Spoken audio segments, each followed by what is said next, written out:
topic just makes me so nervous, and I don't even know why.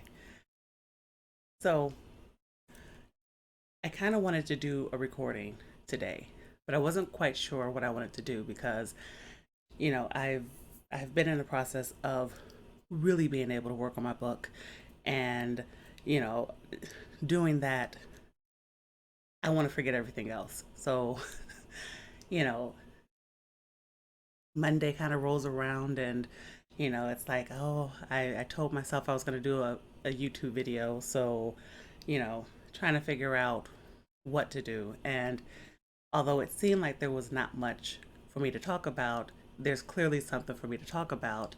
So here I am getting it done. So, what I do want to talk about today is just the idea of integrity in creating.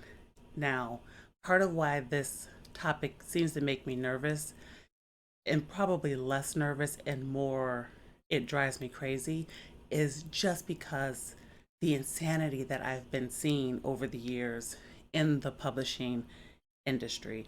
So, you know, I just I find it hard to fathom that when I started out wanting to write and I started, going through my first stories and developing characters and developing worlds and things like that, that, you know, the industry that I loved would turn into such insanity. It was hard for me to fathom. So, yeah, a lot of what I'm feeling is kind of like, you know, I guess finally burying those initial feelings and saying, hey, it just it is what it is and that's what we're facing. So why do I want to talk about integrity in creating? Well, a lot of it has to do with, kind of this modern thing that's been happening. For me, it started with J.K. Rowling, where, you finish your Harry Potter series and it's all published and you have the movies and all should be right in her world kind of thing where she can move on and do new series or new ideas or whatever else it is that she wants to do. And instead, we get a bunch of tweets essentially undoing everything she did in the series and doing it to create conversation. Well, that drove me crazy. Because of course it drove me crazy. You wrote the series the way that you did, so now you can't just go back to change it just because you wanted woke points. You know, it's also kind of driving me crazy because, I'm looking at what's going on with the new Power of Rings series that I'm not gonna call it Lord of the Rings because it's not Lord of the Rings because clearly everything that they're doing is literally not what Tolkien desired, and they're not taking his work as he presented it. They're instead redoing it their way. And so, yeah, it's this integrity in creating is a topic that clearly needed to it clearly needs to be talked about. So one of the things that actually got me going and willing to do the video is this article here where the showrunners for the Game of Thrones spinoff series, essentially decided to hire black actors and race swap characters because they just didn't want to put a bunch of white people on the screen. Now, this just kind of takes me back to, the problems I still have with DC Comics with what they did with Superman and currently what they're doing with, Superman's son, where, essentially we are to believe that he is bi and that it's natural when the writer for that comic clearly did it only because he just didn't want to do a straight white male. So, yeah, integrity, you know, wherever did it go? Did it ever exist? And, you know, that's kind of the question I'm having to ask myself, did it ever exist? And I'm starting to think it probably never did exist. Or if it did exist, because, I mean, let's look at some of the classics. And so yeah, I suppose I should say yes, there was integrity because there wouldn't be classic literature the way that it is if there wasn't some integrity, if there weren't authors who wrote stories the way that they wrote them and presented it the way that they presented it, and they moved on. So yeah, it just, you know, I'm kind of in a state of not happy, of being not happy, and I probably should not be doing the video this way because it's a little bit more of a rant than a thought provoking, reasoning kind of video. But, I think sometimes it kind of is important. And I'm going to say for me, it definitely is more important because, you know, I'm a black female, so I don't find these things attractive when authors do this. Like I don't find it validating for me. I don't find it intriguing. I don't sit around and clap my hands and say, "Oh, good job. You put a black face on the screen." Like I don't find value in anything that I'm seeing. And certainly as a creator, yeah, it's just worst.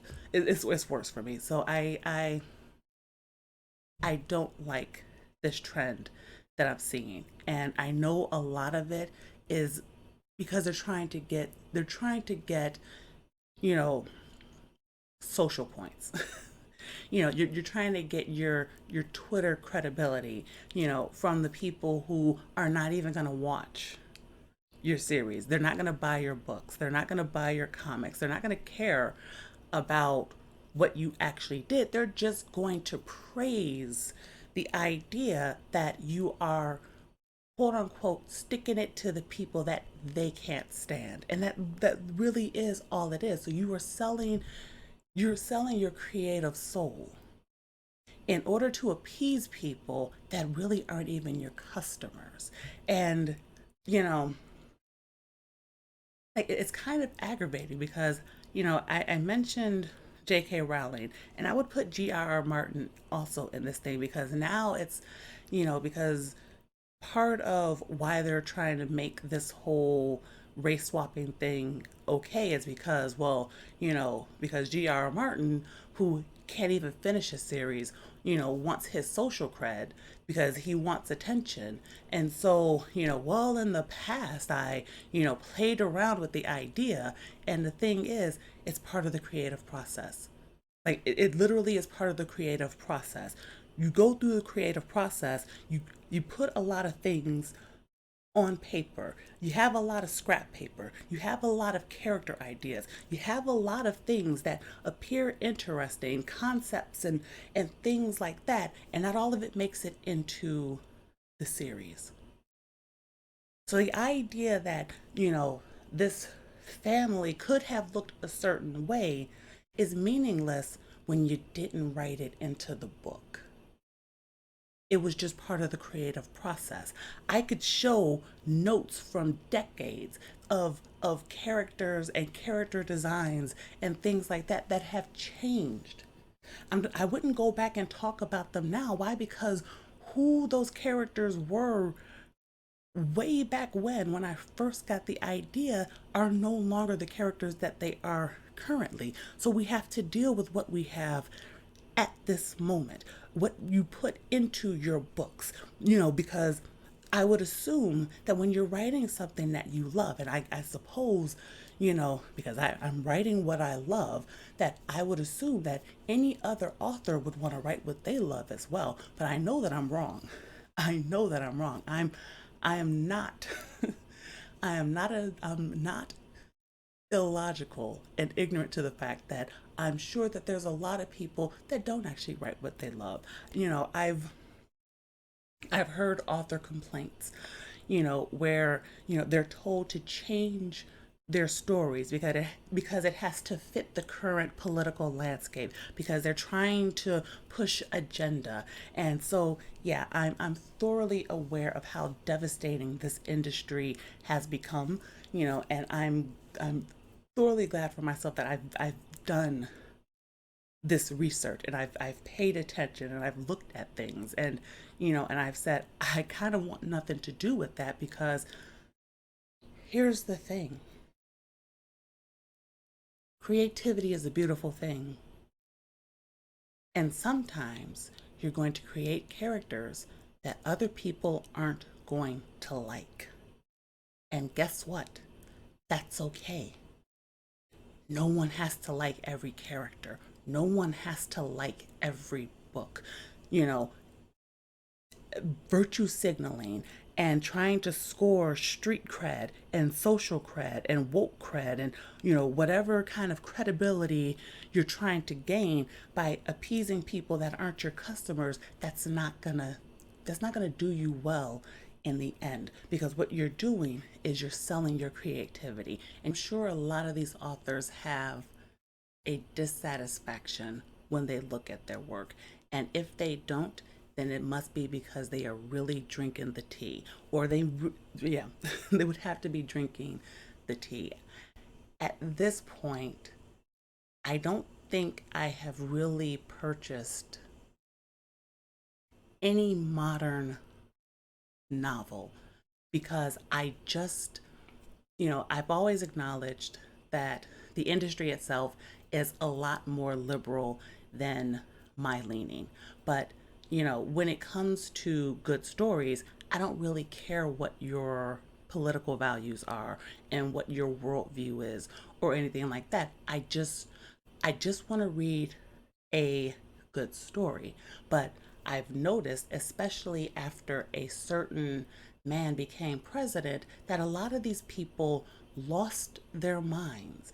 And the good stories that we had before, just essentially they went away, and they became like the dodo bird, where they just disappeared and they no longer existed.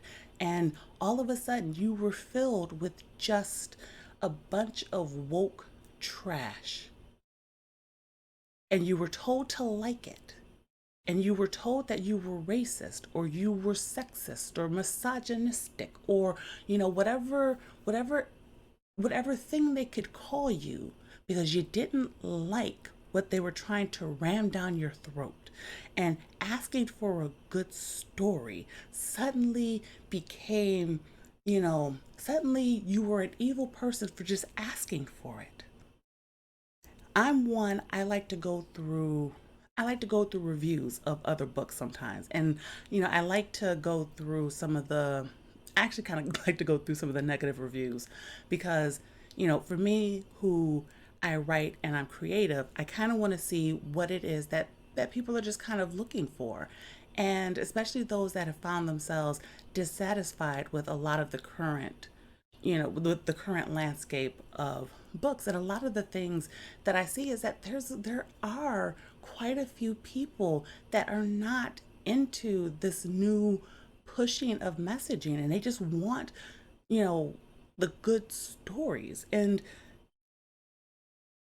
that's kind of where your integrity should come from as a creator, right? You should want to put together a good story. And you know it should be this thing of, if a character is going to be different from everyone else, it should be a natural occurrence. It should be something that's part of the story, and it's just a circumstance of the story. It should not be something that sticks out because it doesn't make sense.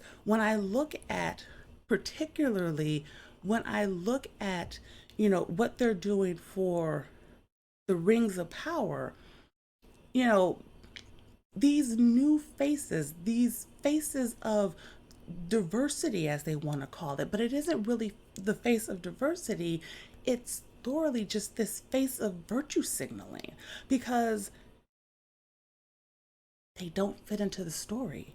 And if you know the story, it gets to be very jarring and off putting, and it thoroughly takes you out of things when you look on screen or you look at your TV or you're reading a book and you notice this doesn't seem like it's part of the story. This seems like it was added in later, and like for your J.K. Rowling's, trying to virtue signal and trying to get those woke points didn't even help her in the end. Because the moment you had one disagreement with them, they turned on you anyway. So all the undoing of her own work to try to appease these people didn't even help her at the end. It didn't even help her. So you still have these people who now want to call you all sorts of names, and now they want to take credit for your work. They want to possess your work. They want to cut you out of your own work and what you created, and you set that atmosphere up by allowing these people, to dictate what you said and what you did. And you thought that flirting with them and playing with them and, dancing amongst them was going to get you something that it didn't get you. So, yeah, that's I suppose that's kind of my rant.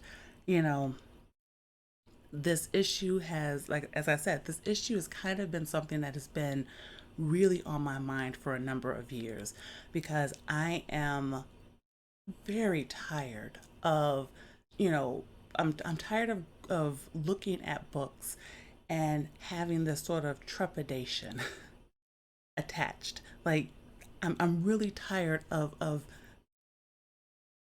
feeling a bit anxious of, am I going to enjoy this book? Where now it really is. I can't just go and kind of flip through and feel like I'm going to, find just great stories, and there's great stories all around to be had. Like, I really kind of feel now as if I have to find a needle in a haystack when it comes to finding a good book. And I don't like that feeling.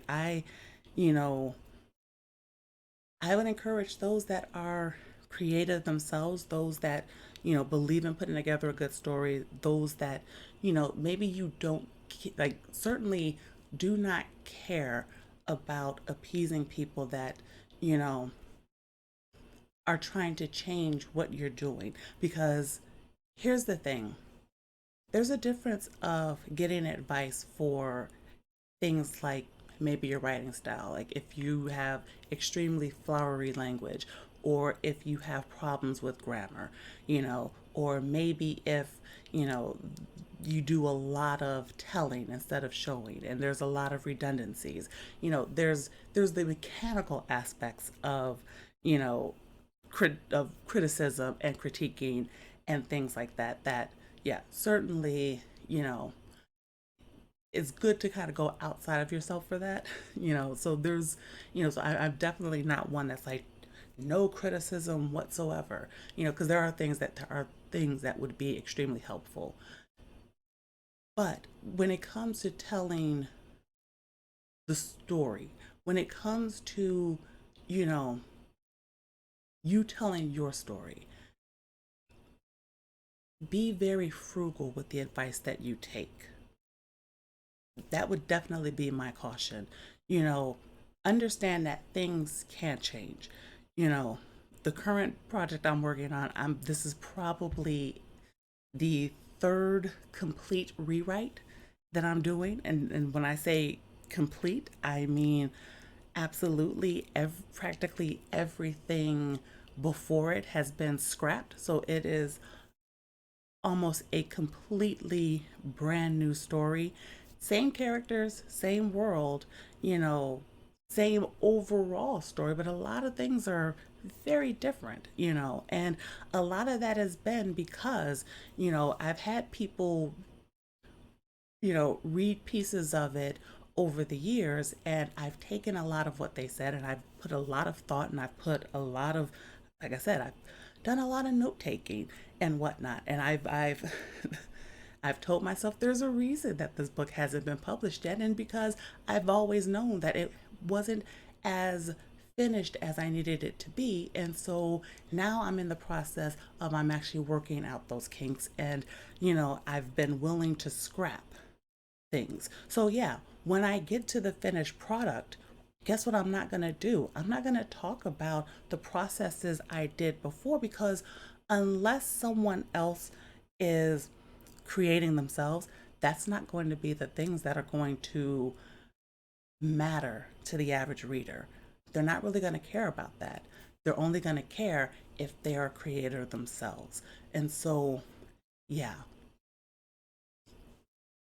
keep in mind that integrity. Just keep it in mind, and by God, let's stop with this jealousy of other creators kind of thing. Like, I know Eric July talks about, it's you have this extremely protective old guard, and yeah, he's absolutely right. This article that's on your screen right now, it's the old guard not wanting their realm invaded. Certainly they wouldn't want it invaded by people like me that aren't going to sit there and, put certain elements in my stories when it doesn't fit, because I want to tell a good story. Like like, yeah, they're not going to want people that are going to change things around. So yeah, keep that in mind as well. And so yeah, that's, I feel like I'm starting to talk myself into another video, so I will cut things off here. And yeah, I hope that you stuck with me this far. And certainly, if you are a creator, please, please, please think about the integrity in your work. Think, like, seriously, because these are your stories, and this is you pouring your heart into it, and this is, something, it should be your passion. And if it should kind of almost feel a little bit real to you. And yeah, that's you know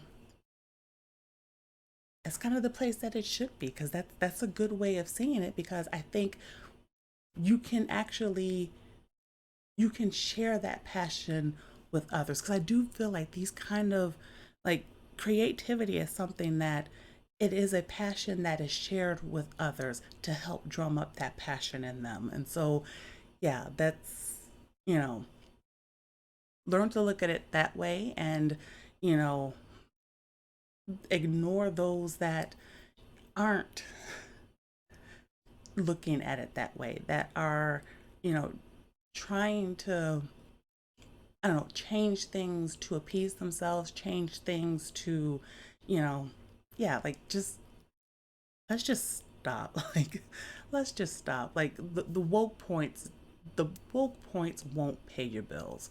Look at it that way, right? They won't.